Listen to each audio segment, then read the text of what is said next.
ਵਾਲੇਕਮ ਭਾਈ, ਤੁਹਾਡੀ ਤਰਫੋਂ ਮੈਨੂੰ 8000 ਰੁਪਇਆ ਇਨਾਮੀ ਯਾਰਾ ਮਿਲ ਗਿਆ।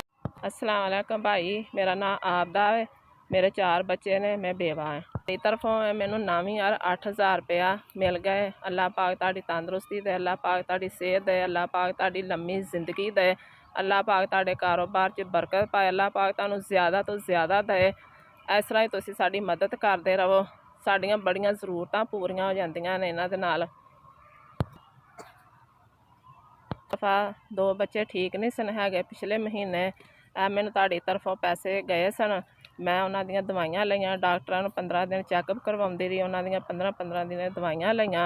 हुण माशाअल्लाह ठीक ने। मेरे को पैसे है सन ते मैं उन्हां ते लाए सन। माशाअल्लाह अल्लाह पाक हुण उन्हां दी तंदुरुस्ती दे, उन्हां दी सेहत दे, अल्लाह पाक तुहाडी भी तंदुरुस्ती दे। तुसीं सानूं पैसे भेजे ते मैं अपने बच्चों ते लाए। अल्लाह पाक तुहाडे कारोबार च बरकत पाए, अल्लाह पाक तुहानूं ज़्यादा तो ज़्यादा दे। इस तरह ही तुसीं साडी मदद करदे रहो।